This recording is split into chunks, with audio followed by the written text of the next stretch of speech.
Artistunknown, doing those game reviews, so you don't have to.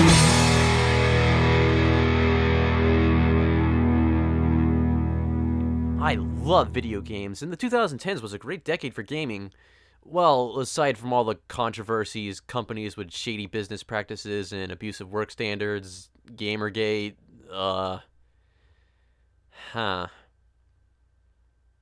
And I'm not an angry gamer, so let's bring some positivity into the endless stream of top 10 worst lists by having a top 10 best games of the decade. Because I've certainly played 10 video games that came out in that time frame. Number 10, Call of Duty Black Ops. Black Ops is the only Call of Duty I've played, and I only played the Zombies mode, but it was really fun and I managed to play it for several hours straight with Alex back in the day, so it must have been good. It is still Call of Duty though, which means it's the worst thing ever, so it has to be at the bottom of this list. Still above the millions of other better games that were released in the decade. Ah, shit. Number 9, Undertale. I bought Undertale a few years ago with the intent of playing it, and I still haven't, although I feel the need to put it on this list because people would probably be mad if I didn't. Like, MatPat gave Undertale to the Pope, so it's gotta be the best game ever, right? Forget best game of the decade. Number 8. Skyrim. It's Skyrim, what more is there to say? I mean, I guess the fact that I haven't actually beat Skyrim but still somehow put nearly 200 hours into it says a lot. Look, I'll beat the main story eventually, I just keep getting distracted by all these side quests and I accidentally started the Dawnguard DLC, so now there's all these vampires around and it's hard, okay? It doesn't help that I haven't actually played it since February 2017. It's Skyrim though, it's great. It looks kind of ugly now, and some things are pretty clunky, but look, the horses can climb up mountains, there's floating trees and guards, and everything's a glitchy mess. It's great! Number 7, Dark Souls.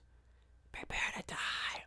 I can't remember if I bought Dark Souls or if I was gifted it, but I've had it for several years and I still have yet to play it. I was saving it for a Let's Play because I think a blind Let's Play of Dark Souls would be cool, but considering I haven't uploaded a Let's Play since 2017, it's probably not going to happen for a while. There's a lot of things that I haven't done since 2017. Oh god, I'm stuck in a time loop. Anyways, even if I did do a Let's Play of Dark Souls, it wouldn't be a truly blind run, because I've seen the game played through fully multiple times. I just haven't actually played it myself, and I think that actually matters for a game like Dark Souls. Left stick plus R1 is kick. Left stick plus R1. What does that mean? That doesn't even work.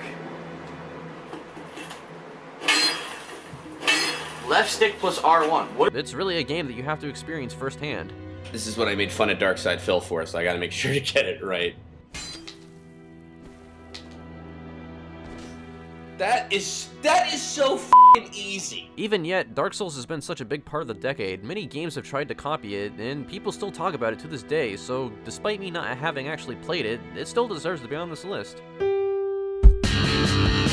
Number 6, Night in the Woods. Night in the Woods is a game I've wanted to play for a very long time. I learned about it back when it was on Kickstarter, though I think it was already funded at that point, I can't remember. Of course, I'm not a very privileged person, so I can't afford to buy video games very often. So when it finally came out, I couldn't yet play it. I finally bought it a while ago though, and I still haven't played it.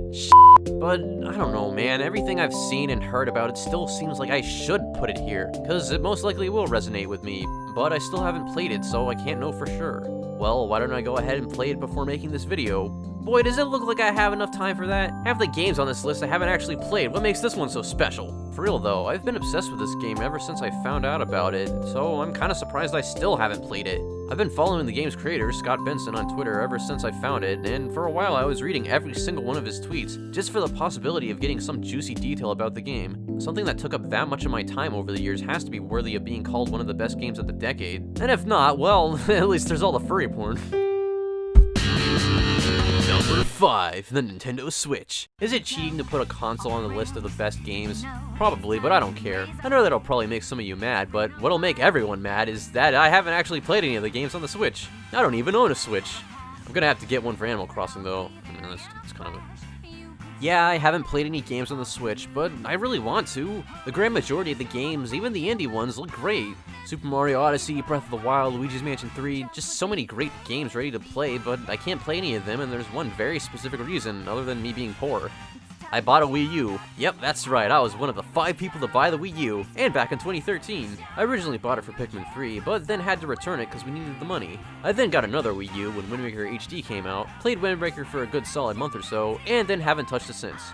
What a good investment that was. I love the Wii U though, and I really should play it more. I really should finish the whopping 3 games I have for it, and then finally buy the superior Wii U version of Breath of the Wild. But at the same time, I'm tempted to sell my Wii U and all the games to get a Switch, because the Switch is what the Wii U should have been. Then again though, none of the games I have for the Wii U are on the Switch, so that probably wouldn't be a good idea. Every Wii U game seems to be getting ported over to the Switch though, so maybe they will be eventually. F you Nintendo. I mean, I love you Nintendo, but f you Nintendo. Number 4, Animal Crossing New Leaf. I said it before, but I haven't actually played New Leaf. However, I have seen enough gameplay to know I love it. Come here, Lolly. Come on. What are you doing? Take a look. Even if the gameplay was awful, it'd still have to be on this list for one simple reason. It gave us Isabelle. Come on, you know how much she makes my dick hard. How could I not put it on this list? What are you, retarded? Oh no, I spit on my mousepad.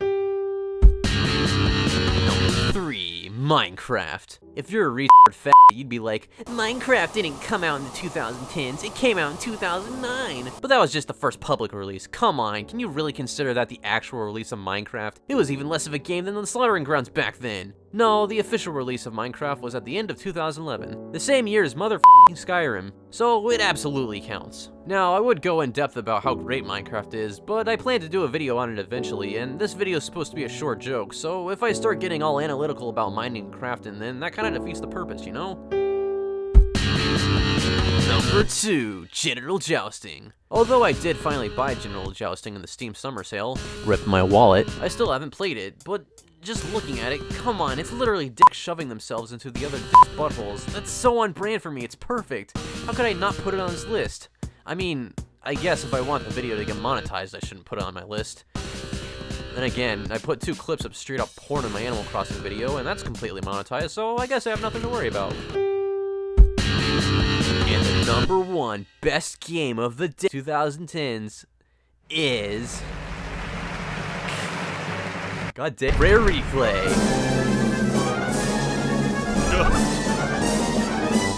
Rare Replay is absolutely the best game of the decade. I'll give you 3 reasons why. Banjo-Kazooie, Conker's Bad Fur Day, and, hang on, I'll think of something. Slalom? It sounds kind of Jewish. Sure, Attic Attack, let's go with that. You get Rare's best games, plus like 28 other pieces of shit no one cares about, all for the measly price of $30. Conker alone will run you over $100 if you want to buy it on the secondhand market, so it's more than a good deal. Unfortunately, it is only on the Xbox One, and as we all know, Xbox ain't got games, so why would anyone buy that? For Rare Replay? I don't think so. Why don't you give me something actually interesting, Rare? Oh. Well, that's something. For real though, for any fan of Rare past and present, Rare Replay is the ultimate treat. I got to play it briefly when my roommate had an Xbox, and it was great to finally get to experience all these games from Rare that were made after they were bought by Microsoft. I finally got to experience a bit of nuts and bolts, and found out it's actually not as bad as everyone says it is, and is in fact fun. And very much still a Banjo-Kazooie game, albeit spiritually. Grabbed by the Ghoulies is such an underrated gem, it actually feels like a Banjo-Kazooie game despite being a beat-em-up. And I would have played every other game on here too if I had more time, and maybe one day I will. On top of that though, it's teeming with special features, the Rare revealed making of documentaries being the standout. Rare was such a mysterious and secretive company in the 90s, so the fact that we can finally know the process behind the development of these classic games really is special.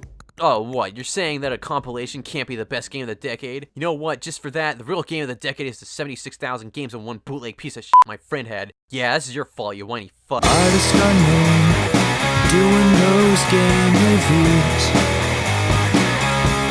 so you don't have to